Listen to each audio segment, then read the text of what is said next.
কথাটা ফাল পারে নিত্যদিন আজকে তার জবাবটা পাইবেন। আমি কেমনে আপনার আমার সবার মনের কথা জানি? আমি খালি আপনার মনের কথা জানি না, আপনিও আমার মনের কথা জানেন।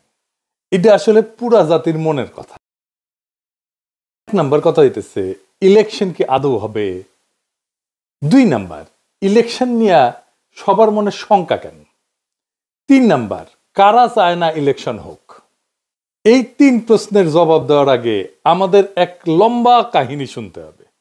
আশা করি শুনতে খারাপ লাগবে না, কারণ এই কাহিনীর মধ্যে আপনার অনেক প্রশ্নের জবাব আপনি পেয়ে যাবেন। প্রথমে শুরু করি এরশাদ বিরোধী আন্দোলন দিয়া। এরশাদের বিরুদ্ধে আওয়ামী লীগ আর বিএনপি এই 2 রাজনৈতিক দলের রাজনৈতিক লড়াইয়ের ফলে এরশাদের পতন হয়। মুজিবের বিরুদ্ধে কোনো শক্তিশালী রাজনৈতিক লড়াই রাজনৈতিক দলগুলো গড়ে তুলতে পারেনি। মুজিবের পতন হয় অপ্রচলিত এক শক্তির হাতে। আর ওই পলিটিক্যাল ভ্যাকুয়ামটা পূরণ করার জন্যই বিএনপির মতো একটা দলের জন্ম হয়। তখন এমন কোনো রাজনৈতিক দল ছিল না যে ওই পলিটিক্যাল ভ্যাকুয়ামটা পূরণ করতে পারে।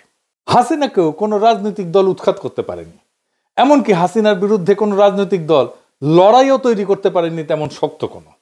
হাসিনার পতন হয়েছে রাজনৈতিক দলের বাইরের শক্তির হাতে। এই বাইরের রাজনৈতিক শক্তি শুধু ছাত্ররা না, রাজনৈতিক দলের বাইরের শক্তি অনেকগুলো ছিল, অনেক কয়েকজন দাঁড়ায় গেছিল। এরা কারা কারা? আমলে হাসিনার শাসনকে নাড়া দিতে পারছে সত্যিকার অর্থে 4টা আন্দোলন, যে আন্দোলনগুলোতে সাধারণ মানুষ সম্পৃক্ত হয়েছিল। রাজনৈতিক দলগুলো আন্দোলন করছে, জামাত আন্দোলন করছে আগে, বিএনপি আগে আন্দোলন করছে, কিন্তু সাধারণ মানুষ সেটাতে সম্পৃক্ত হয় নাই।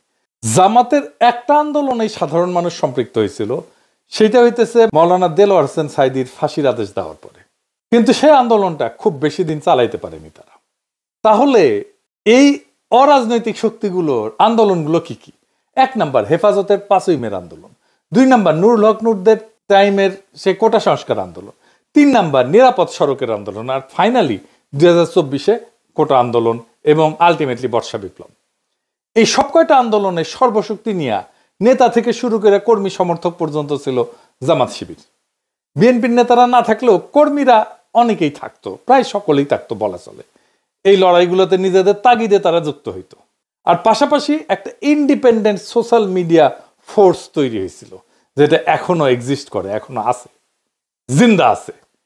এই যে লড়াইগুলোতে জামাতের অংশগ্রহণ, লড়াইগুলোর একটা গুণগত পরিবর্তন করে দিছিল। সেটা হইতেছে রাজনৈতিক লড়াই পরিচালিত হইতেছে ইসলামী রাজনৈতিক চিন্তায় ভর কইরা।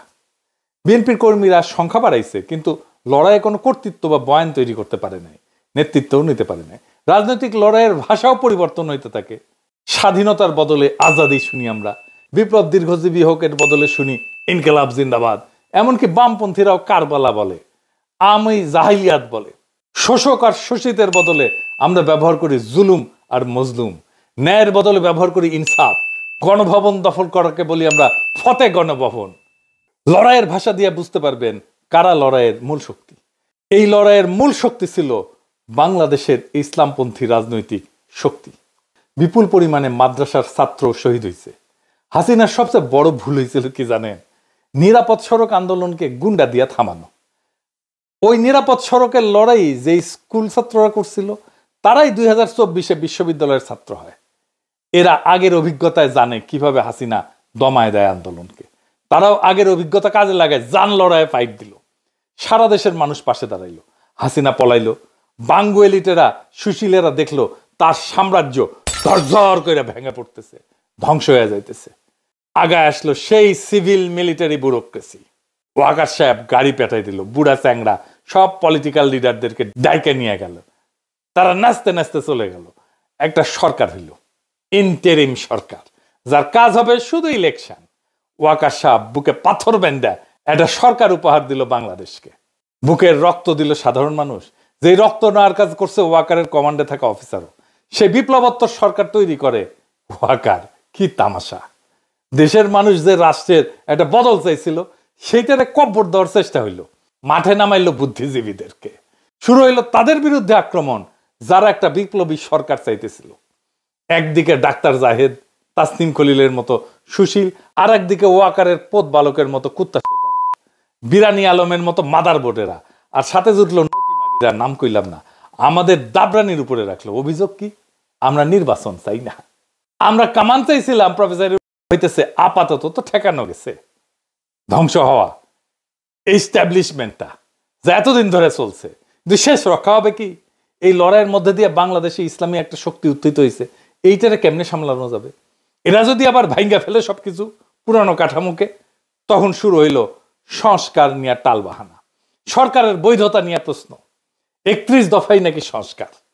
এই 55 বছর ধরে চলে আসা লুটপাটের বন্দোবস্ত কিভাবে টিকায় রাখা যায়, এই নিয়ে হইল ওয়াকার, বিএনপি আর ওয়াকারের সাথে নিঃশব্দে আওয়ামী লীগ আর ভারতের মধ্যে।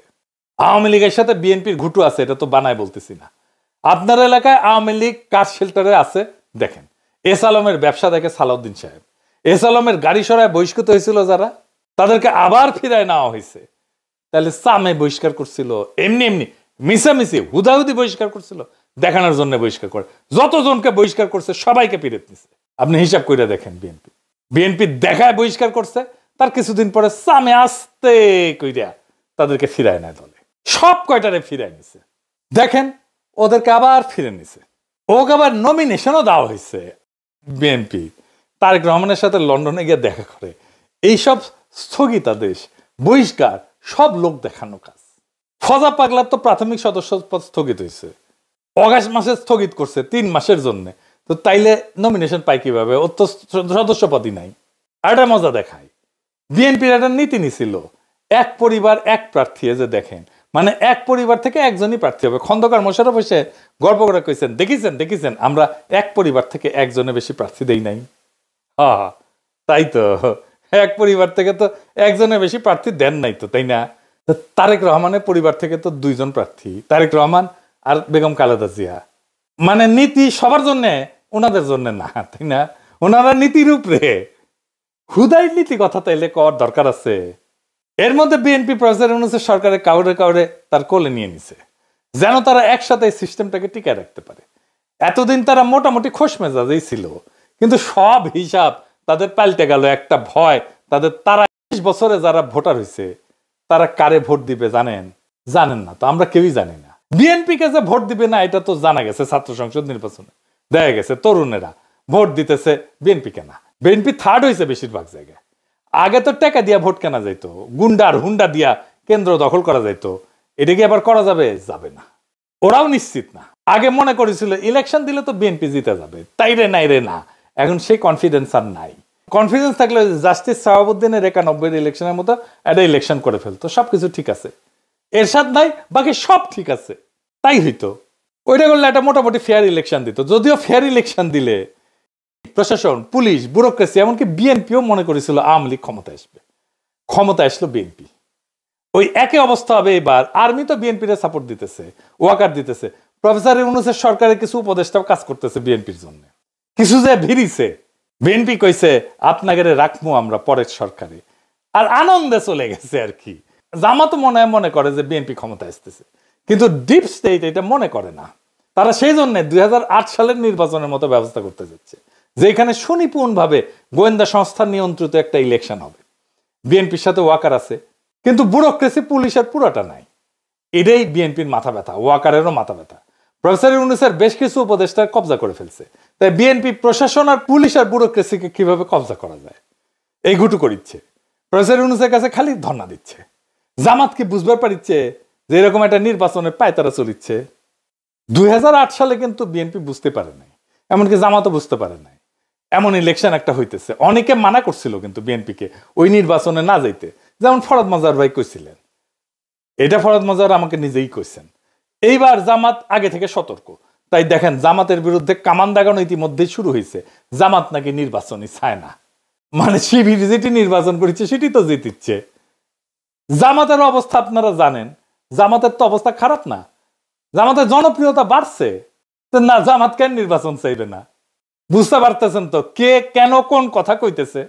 জামাত যদি ফাঁকা মাঠ ছাইরা না দেয়, ছাইরা দেওয়ার সম্ভাবনা কম, তাইলে একটা ভয়ঙ্কর সংঘাতময় নির্বাচন হবে। কার কার মধ্যে সংঘাত হবে? যারা একটা পাতানো নির্বাচন করতে চাইতেছে আর যারা নির্বাচনে বিজয়ী হইতে চায়, জনগণের যাদের সমর্থন আছে। প্রফেসর ইউনূস বলছেন একটা সুন্দর নির্বাচন উপহার দিতে চান। যদি তাই চান তাইলে গোয়েন্দা সংস্থার এই পরিকল্পনা যেন বাস্তবায়ন করতে না পারে সেই ব্যবস্থা প্রফেসর ইউনূসকে করতে হবে। কোন রাজনৈতিক দলের আবদারে চাপে প্রশাসনে বা পুলিশে কোনো পরিবর্তন করবেন না। আপনার নিরাপত্তা উপদেষ্টা নাকি পুলিশেও নাক গলাইতেছে, শোনা যাইতেছে ওনার সাথে নাকি তারেক রহমানের বরাবর হয়েছে, সিস্টেম হয়েছে, সেই জন্য তার বিরুদ্ধে বিএনপি নীরব হয়ে গেছে। আগে দেখেছিলেন না, একসময় মনে হয়েছিল খলিলুর রহমানকে তো না সরাইলে